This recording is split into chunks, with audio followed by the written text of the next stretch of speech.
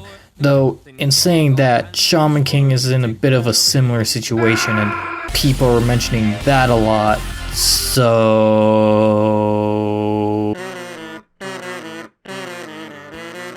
I guess the final reason could be that Godzilla is a pretty intimidating franchise on paper. I mean, we're talking about a character that has 60 plus years of movies, lore, stats, power gauges, characters, references, monsters, comics, interpretations, different continuities, mechas, confusing timelines, and the list can go on for a bit. Franchise bashing. But Singular Point's continuity isn't linked to any previous films. Sure, the series shows classic monsters and mechs that are heavily prevalent in previous films, but you can still go into the series knowing nothing about Godzilla and still enjoy it. Take Jet Jaguar, for example. He's been a character that hasn't been seen since the 70s, but you don't need to see his first outing to know what he does or what he is.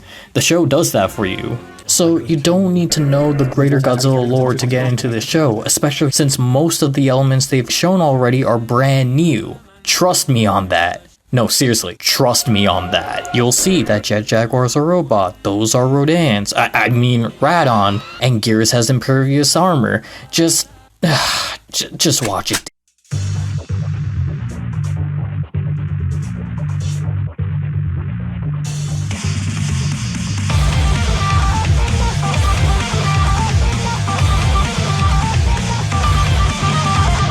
So it seems that Godzilla Singular Point will most likely be ignored by the greater anime community for the spring season. However, I am holding out hope that once the series releases internationally in June, that more people will hop on the bandwagon. I guess I'm super passionate about this because in high school, I was the odd one out, and the people that ended up surrounding me were anime fans, and these are the same people that I mentioned in my Memories with Godzilla video. Ironic, I know. So once I heard that Singular Point was coming out, of course I was excited, because now I felt that there was a link that we can establish to start a more civil conversation instead of bashing on this character and his franchise. Now, I'm not saying everyone should just drop everything to go watch this show, but please watch it, I beg of you. But I am disappointed that no one in the greater anime community is talking about it, and it saddens me. Not that it's a Godzilla show, but I think it's genuinely good, and I'm pretty sure I'd still watch it even without the Godzilla IP attached to it. Hopefully, Godzilla will blip on some people's radar when the summer season rolls over. I hope some of the larger anime tubers will take a crack at it. I hope people will come to appreciate the series, its characters, and direction. I hope people will come to see the potential of mixing mediums and see that it could look beautiful. I hope people at the end of the series run will have a newfound appreciation for Godzilla, and with that, I hope when June comes around, people will give the series a try. And the much needed recognition it deserves.